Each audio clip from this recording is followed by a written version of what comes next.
It's midday right here in Lagos, Nigeria. Welcome to Lunchtime Politics, where we'll bring you up to speed with the big happenings in politics and in the polity at midday. So let's get started with what the headlines are leading with.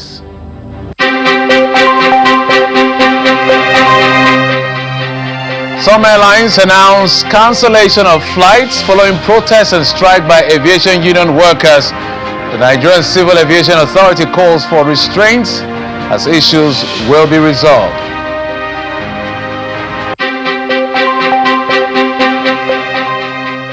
The Department of State Services releases and compensates a carpenter, Mustafa Mawana, after being cleared of allegations linking him to terrorist activities.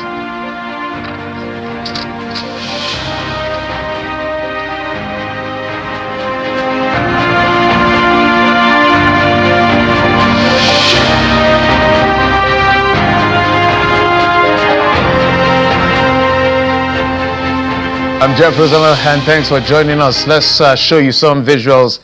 Earlier today, rowdy, chaotic scene at the Murtala Mohammed International Airport and Nnamdi Azikiwe Airport as flight operations were temporarily suspended owing to an ongoing industrial action by members of the Nigeria Labour Congress, the Air Transport Services Senior Staff Association of Nigeria, and the Trade Union Congress. The development has forced airlines, including United Nigeria Airline and Air Peace, to suspend operations following the barricade of the nation's two busiest airports, significantly affecting travelers' schedule. However, in a press statement by the Director General, Nigeria Civil Aviation Authority, Chris Najomo, he appeals to the unions to sheathe their swords and exercise restraint pending the return of the Minister of Aviation and Aerospace Development, Festus Keyamo, who is expected to address their concerns and grievances. Mr. Najomo explains that the matter would have been resolved and addressed at the meeting convened by the minister last week, but the meeting could not hold because the airline operators failed to attend the meeting.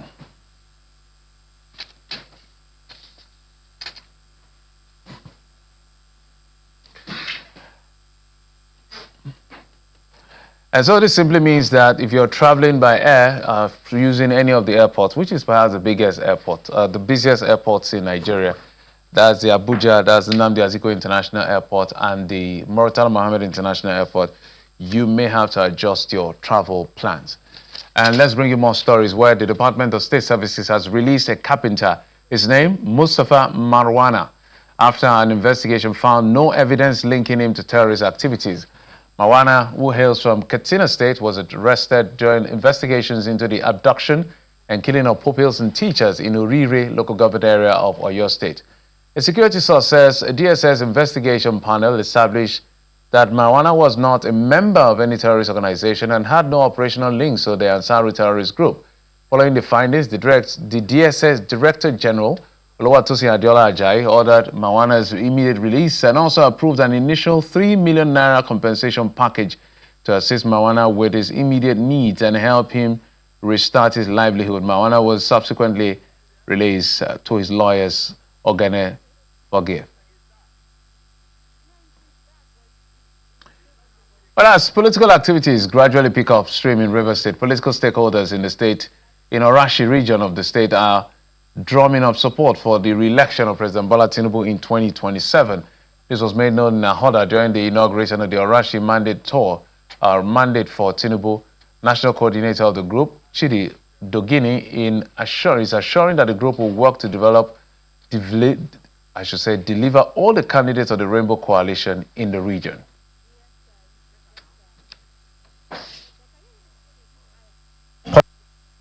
Under the incumbent administration of President Bola Ahmed Tinubu GCFRO, the Orashi region has witnessed tremendous oil and gas development across the 4 LGAs, and it has remained one of the Nigeria's most resource-endowed regions, rich in crude and natural gas and other mineral resources. Part of the peace enjoyed now in our Orashi region could be traced to the various oil and gas related activities such as pipeline surveillance, development of oil fields, and the implementation of the BIA Act, which has generated a lot of employment opportunities. Thank God today in Rivers State we are solid. We are solid with the support of Nyesom Wike, our leader. We are solid with all our candidates. Whatever you want the APC River State to do to make sure this vision, this dream is actualized, please do not hesitate to call on us. Do you people accept that we will pass a vote of confidence on Bola Ahmed Tinubu, the President of the Federal Republic of Nigeria? Yeah! Boza! Boza! We will work together to ensure that we give all the Rainbow Coalition candidates a massive support. Not only mobilizing the youth, making sure Ahmed Bola Tinubu wins almost all the units in the 4 LGAs. Politics. Let's stay with the APC. The governorship candidate in Kwara State and the Speaker of the State House of Assembly, Saliu Danladi, says his ongoing consultations with traditional rulers and stakeholders across the state should not be mistaken for campaign activities. Danladi made the clarification while leading other APC candidates on a 2-day thank you visit to traditional institutions and community leaders across the 4 local government areas of Kwara Central. The team visited the Emir's lieutenant, district head, and other community leaders in continuation of a similar engagement earlier held in Kwara South Senatorial District.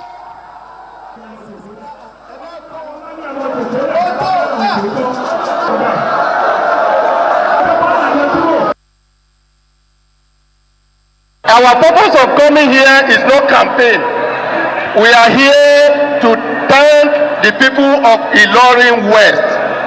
That is the purpose of coming. And to reassure you that by His grace, to stand for APC, we are going to win by God's grace. Relax your mind. You see, people that are in this hall are the youth, the women, and the elders. The 3 category of human being is in this category. And who of Ilorin West are here. All of us that are here are responsible Ilorin West indigenes. And by God's grace, you are standing by us. We thank you. We thank you. And I want to reassure you, you will not be disappointed as far as APC is concerned. Well, the political momentum is rising, and the general election is just by the corner. A few days now, we're going to have the first set of, or the last off-cycle election before general election. But we're not talking Osun today necessarily. Let's talk about national politics. We're bringing our guest joining us from our Abuja studio. Nasser Chemba is the president, United Nigerian Youth Congress. He joins us from our Abuja studio. Chambers, it's good to have you on the program. Thank you very much. Let's also bring in Comrade Pius Duko. He's a public affairs analyst joining us virtually from Port Harcourt, the River State capital. Comrade, thank you for coming on the program. Thank you very much. Nice having you this afternoon. Thank you. Absolutely. So let's get started with Nasser. Nasser, one of the things I want us to attempt to do today is putting substance, or what I call political hot air. Everybody claims they will win an election before the election until the numbers are out, and then we'll begin to see and separate the boys from the men, the contenders from the participants. So I'm going to focus, forgive me, on 3 leading candidates for today. We're going to expand this maybe further. President Bola Tinubu, Alhaji Atiku Abubakar, Peter Obi, all of these are frontliners, as we call them, representing APC, ADC, and NDC. If you were to do a mapping, now sir, you are from the north, so I would like you to do the mapping for us as to what you think the outlook may possibly look like, and is your opinion, by the way, North Central, Northwest, and Northeast. And what will be the deciding factor to influence the numbers you will put forward as whatever it is? So if you say Bola Tinubu will win any of those sides, why will he win and why will he lose? All right, thank you very much, and good afternoon, Nigerians. I keep saying it, 2027 will probably be an election or political time that we've never witnessed before. because there are a lot of factors, concerning the 2027 election. In the APC, we have the President Asiwaju Bola Ahmed Tinubu, who is looking for the election, who is, of course, on the Muslim ticket, which played a very vital role in 2023. But 2027 might be a very different circumstance, because those who played the Muslim ticket in 2023, those who agitate or campaign based on the Muslim ticket might not play out in 2027, because it turns out to be that the politics of Nigeria or the situation Nigerians are in today is far beyond religion or tribe. It's all about the common problems that Nigerians are facing every day. So if I am to do the analysis, you'll understand that President Bola Ahmed Tinubu is from the southwestern Nigeria. And of course, the majority or the bulk of the votes that he got in 2023 was from the far north. That is from the northwest, northeast, and then thereabout. And of course, the Muslim ticket played a very vital role. But will that play in 2027? The answer is no. Because everyone is suffering in Nigeria, whether you're a Christian or Muslim or not from South, everyone is suffering. So if you bring Bola Ahmed Tinubu, of course, I am of the belief that he will clinch 80% of the southwestern vote. So how about the southeast, the south-south? We have a candidate who is from the southeast, which in 2023, majority of his vote, or 90% of his vote, he got it from the southeast and south-south. Maybe and hereabout in some states in the south, southwest. So that is Peter Obi. Peter Obi, of course, in 2027, he will clinch southeast. No doubt about it. He will clinch some of the votes in the south-south. No doubt about it. And then he will play a very vital role in some of, let's say, the Christian states, maybe in the northern Nigeria, especially in the north-central Nigeria. So now, will that make him be a president? I doubt, because the majority or the bulk of the vote is from the north, is from the far northern Nigeria, which this bring us to the other candidate, that is Alhaji Atiku Abubakar, which, if you look at it very well at this moment, Alhaji Atiku Abubakar is he has a lot of advantages in the 2027 election, because no doubt about it, he will win the northern part of Nigeria, especially in the northwest and the northeastern part of Nigeria. And of course, the north central, he will have a lot of majority of votes. But the problem is, will that also give him the chance to win the presidency? Which I also doubt about it, because if you want to win election, you have to win, of course, more than 25% in all the states, and of course, the majority vote.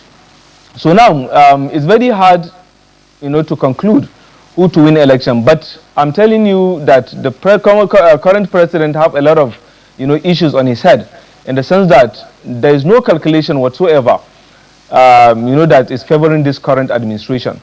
If you look at, the majority of Nigerians, people are fed up with the current situation. If you look at, when you look at the part of economy, the part of security, and of course the majority, and then the issue of, the religion politics that plays normally in Nigeria. So I am of the belief that even though it is very hard to conclude who to win election, but I am of the belief that one of the candidates who have the majority upper hand is more of Alhaji Atiku Abubakar. Despite the fact that everyone should know that I don't belong to any of them, but this is an analysis and what I see might play in 2027. Let's bring in Comrade. Comrade, we are doing a political computation, if you will, and let's bring in your thought as well. So I'm looking at the numbers. I know that President Tinubu took North Central, he took North West and Southwest. Obi took South-South, Southeast, while Atiku took Northeast. We can play with the numbers, of course, as to who dwarfed who in the different region. I just need to bring substance in terms of numbers to this conversation. What's your mapping? What does it look like from the South? Yes, even though I may not agree with you in totality of the earlier mapping, times have changed. The economic situation has changed a lot of people's mind. The political situations have also changed. Security index and then the security situation have also brought a lot of changes to what people are thinking. So I am also looking at this issue where all these elements will determine who is going to conquer. And also don't forget that in politics, closer to the time of election, there used to be what is called alignment and realignment. There are a lot of people that will fuse together. There are a lot of people that will divorce, either because of certain criteria or because of the fact that maybe people undermine them. But particularly now, what parties are doing now is they are doing consultation. Remember, this is not the campaign time. So what political parties are doing, the ADC, the APC, the PDP, and then the NDC, all what they are doing, if you look at it, if you follow it very systematically, you see most of them going to ward level, telling people to come around, hosting little meetings, but not campaign. The meetings are quite different from campaign because campaign time have not reached so that they won't fault your party. So in these circumstances, I think that some people, those geopolitical zones you were aligned, you were trying to map out, may not be as correct as this one that is going to come in 2027. Because I've told you that the factors that are going to determine people's vote is the economic factor. What are people getting on the table? Fine, there could be a very good blueprint. The federal government can say a lot of stabilization of economy. The stabilization of economy, what does this translate to the poor man selling in Port Harcourt? What does this translate to a fisherman in Bonima or Buguma or Bodo City? So people are going to look at it. What of the woman selling vegetables? You know, what of the exorbitant house rent in Port Harcourt, River State? And these are some of the indices that will collaborate with the fact that nobody will have a stronghold now. And let me also say that sometimes you can see a group of people coming together. An ethnic nationality might come together and say they want to support a party or a candidate. It's going to come. Don't forget that the unification can come up at any time. The Ijaws can come up and say, look, this is our statement. The northern elites can come up, the northern governors, the southeast, the south-south. So these are elements that will later form the molecule, the nucleus of the party, of the election that is coming very soon. So for anybody to jumpstart and begin to claim the reality of how he will go to win, that will not be too true for now, the way I'm looking at it now. Because people are moving, people are cross-carpeting, depending on who they like, and they have just selected their candidate, governorship candidate, presidential candidate, vice presidential candidate. Those elements are also going to push individuals to align with the fact of who they love. So I don't think elementarily it is a static something for now, but it's a movement. It's going to be moving until closer to campaign and after campaign. In fact, don't be too shocked, because even the night to the election, I have witnessed many times, night to the election, there will be mass movement going from party to party. Why should it be so? It could be so if there are leaders who persuade them and say, look, this is what we think. So I like what people are doing now, the early analysis. This is what I can call peripheral analysis, because a lot of candidates are on now. Atiku Abubakar have just chosen Rotimi Amechi, and you can also know that Rotimi Amechi has been a figure in River State, former governor for. My apologies. I'll come back to you. Yes, my apologies. Go on time. We're racing against time, but we'll go on a commercial break, and when we come back after this break, beyond the numbers, we're just building up to the elections. I'm going to talk to you gentlemen about the critical things that would influence Nigerians' interest in who they choose as their next president. From the both analysis, it feels like nobody has a clear path yet to victory. I will ask you that question when we come back. Stay with us.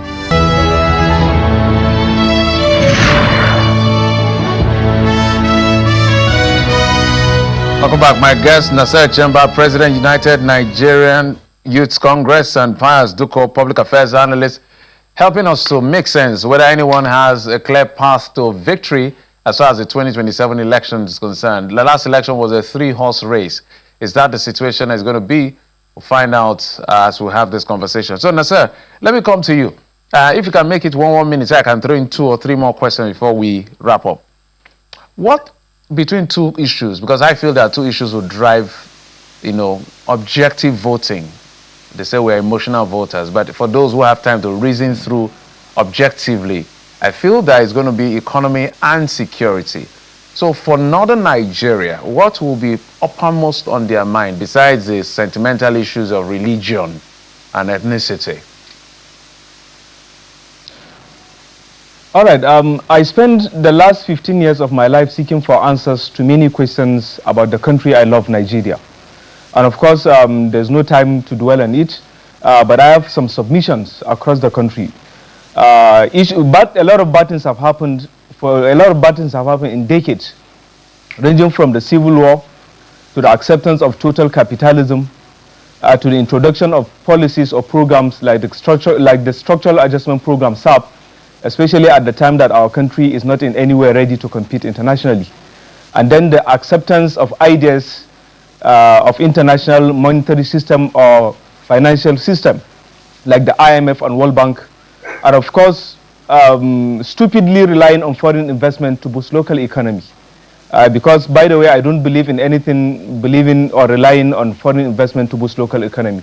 So now, these are the challenges, in the last 15 years, I realized that these are the issues facing our country, not only northern part of Nigeria, but the entire country in general. If you look at the northern part, governors are major contributors toward the devastating situation that we found ourselves.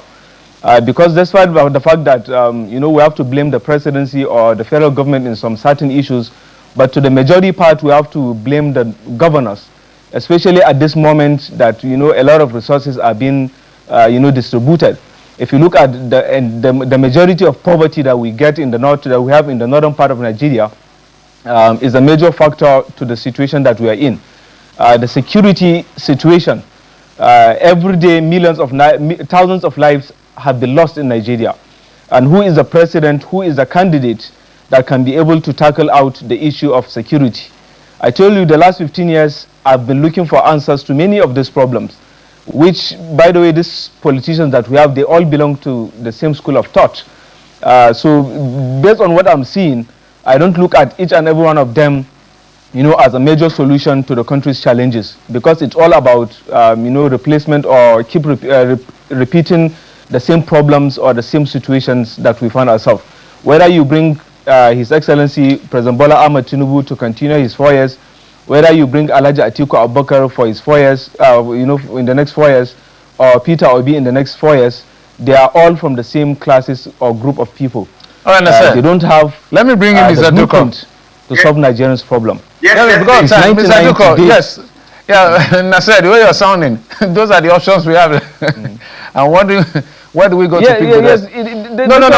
Just a moment. Sometimes. Just a moment, Nasser. Okay. My apologies, got time. I would have come to you, but let me allow Duko. Duko, it looks like while we're trying to debate about whether there's a clear path to victory on anyone, Nasser has complicated. He said he doesn't even see anything special about these candidates. Duko, that's for you. Yes, Nasser is saying that for him it's not about anything, because all of these politicians are from the same school, so there's nothing fundamentally different. No. Let me say very quickly. This time around, Nigerians since 1999 have been looking at people that can deliver them from the cocoon of poverty, from the cocoon of mass administration, from the cocoon of deceit, and from the cocoon of insecurity. So I don't think that every candidate are the same.